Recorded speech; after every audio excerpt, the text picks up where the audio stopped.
کسی نے سلطان محمود غزنوی سے یہ بات کہی، اللہ اکبر، کہ آپ کا نالائق بھتیجا میرے گھر میں گھس آتا ہے۔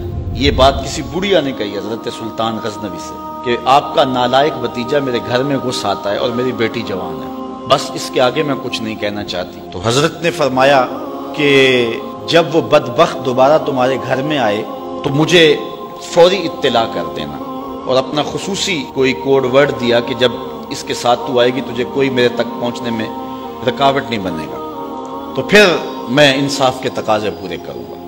2-3 دن گزرے، بڑھی آ گئی، رات کا موقع تھا، سلطان اٹھا، تلوار لی اور ساتھ چل پڑا۔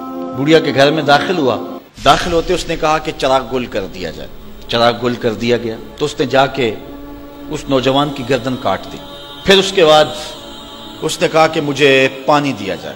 اس نے پانی کا کٹورا دیا، اس نے پانی پیا، پھر کہا اب چراغ جلا دو۔ جب چراغ جلایا گیا تو اس نے لاش کو دیکھا اور کہا الحمدللہ۔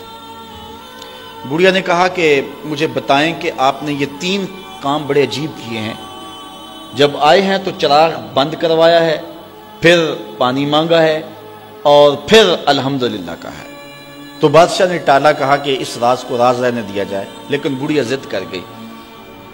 تو بادشاہ نے کہا سنو کہ تم نے کہا تھا کہ آپ کا بھتیجا ہمارے گھر میں گھس آتا ہے اور میری بیٹی جوان ہے، تو جب میں تمہارے گھر داخل ہوا تو میں نے چراغ اس لیے بجھوا دیا تھا کہ کہیں عدل کے تقاضے پورے کرنے میں رکاوٹ نہ بنے اور بھتیجے کا چہرہ مجھے انصاف کرنے سے روک نہ دے، تو میں نے اس لیے چراغ بجھوا دیا۔ کہا بات سمجھ آ گئی۔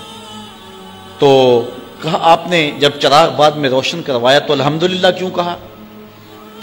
کہا کہ میں اس دن سے پریشان تھا کہ میرا خون اتنا گندا ہو گیا کہ بادشاہ کا بھتیجا ہو کے ایک بڑھیا کے گھر میں جا کے یوں زیادتی اور ظلم کرتا ہے، لیکن جب چراغ جلا روشن ہوا تو وہ میرا بھتیجا نہیں تھا، وہ کوئی اور تھا، صرف ہمارا نام استعمال کرتا ہے۔ تو میں نے کہا الحمدللہ، یا اللہ تیرا شکر ہے کہ میری نسل اتنی گندی نہیں ہوئی ہے۔ تو کہا آپ نے پھر فوری پانی منگوایا اور پیا۔ بادشاہ نے کہا بڑھیا یہ راز رہنے دو، یہ نہ پوچھو۔ بڑھیا ضد کر گئی کہ نہیں مجھے یہ بھی بتاؤ۔ تو کہا بڑھیا پھر سن، جس دن سے تو نے بتایا تھا کہ آپ کا بھتیجا میرے گھر میں گھس آتا ہے، اس دن سے نہ میں نے پانی پیا تھا نہ کھانا کھایا تھا۔ میں نے کہا تھا جب تک ظالم کو کیفر کردار تک نہیں پہنچا دیتا اتنی دیر تک نہ کھانا کھاؤں گا نہ پانی پیوں گا۔ اب ظلم کا انجام تو نے دیکھ لیا، اب میرا اتنا حق تو بنتا تھا کہ 2 گھونٹ پانی کے پی لو۔ تو آج نام بھی تو انہی کا باقی ہے، آج ذکر بھی تو انہی کا باقی ہے، جن لوگوں نے عدل و انصاف کے بخیے ادھیڑ کے رکھ دیے پھر حرف غلط کی طرح مٹ جاتے ہیں، ان کی قبروں کے نشان بھی باقی نہیں رہتے۔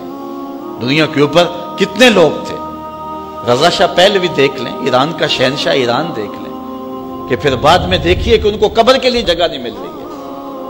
تو جنہوں نے عدل کیا، جنہوں نے انصاف کیا، تو زمانے کے اوپر نام انہی کا رہتا ہے، اور کسی ملک میں کسی جگہ پہ عدل و انصاف سے ہی ملک اور وطن قائم رہتے ہیں۔ الملک یدوم بالکفر ولا یدوم بالظلم، ملک کفر سے تو قائم رہ سکتے ہیں لیکن ظلم سے قائم نہیں رہتے۔